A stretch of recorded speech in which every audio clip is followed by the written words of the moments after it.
So today we'll be focusing on the skeleton. Skeleton is part of the skeletal systems which functions in support and movement. Without your skeleton supporting your body from within, you will become like a globy moving slime of your own muscle tissues.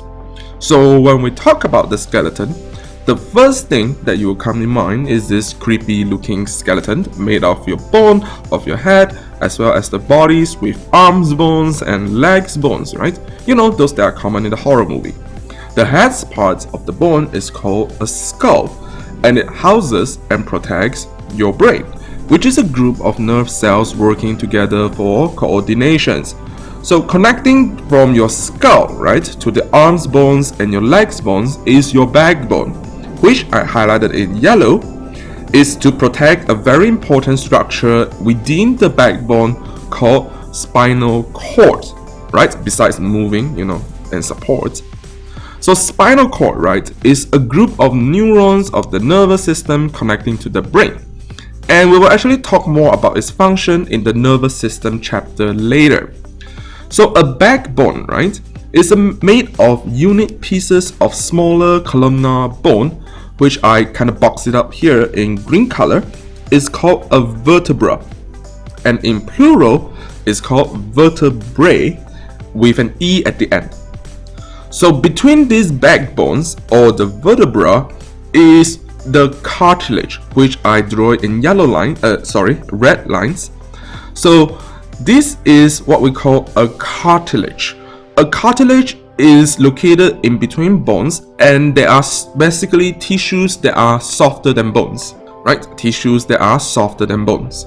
With these cartilages in between the vertebrae, it can act as a cushion for the vertebrae so that it doesn't crack when collide. And it can also permit the spinal cord to twist and bend inside the backbone.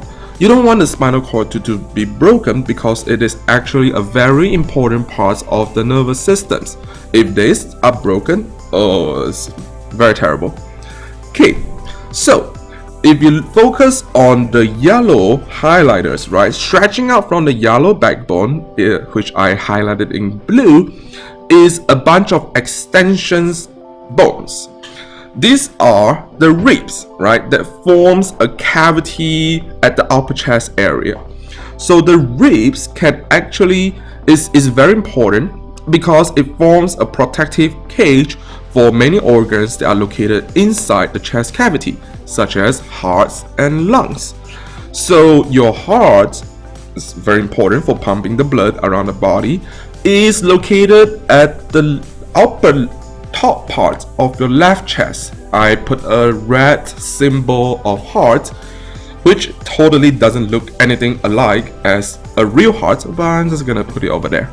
So if you look at your body plan, you will notice that there are parts in your body in which you can move. So these are because of a structure called joint.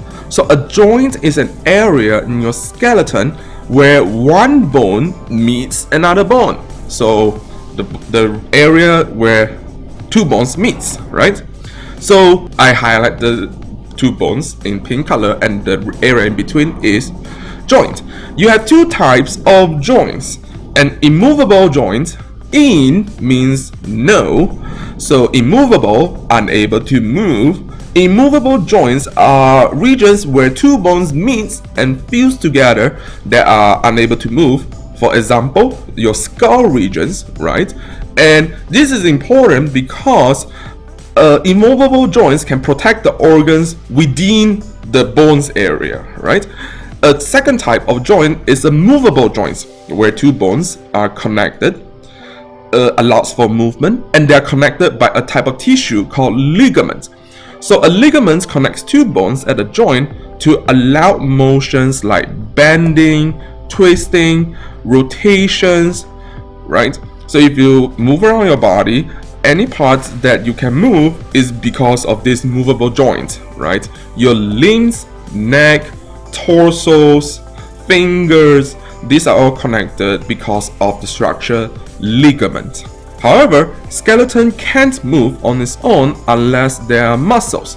So I'm drawing the muscles as, gold color around the bones. So muscles that are connected to the bones are what we call a skeletal muscles. These muscles are connecting to the skeleton via a tissue called tendon. So I'm going to draw tendon in red color. Over here you can see that it's connecting between the bones of the limbs, and muscle is a tendon. The tendon connects muscles and bones together. You can see the importance here. With skeletal muscles and skeletons working together through the structure of tendon, it helps moving the body by contractions only. Muscle can only contract, so it can relax on its own. That's why skeletal muscles has to work in pairs to create opposite motions. For example, your bicep pulls up your arms and your triceps will pull down your arms.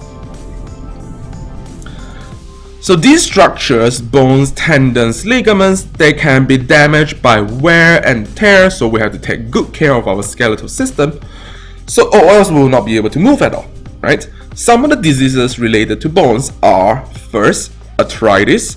So arthritis is an inflammation of joints, so the joints regions is getting damaged, and with that you can see that without a functional joints you can't really move around. And another disease is called osteoporosis.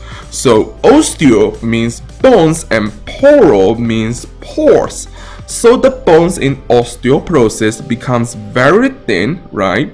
They're not as rigid, they're very thin, and it has more pores inside the bone structure, so the bone mass becomes lower. This results in bones being easily broken. So people with osteoporosis, they do some very heavy work, they might actually end up having a broken bones. So start thinking about what will happen if these structures are broken or damaged, and I will see you in class. Bye.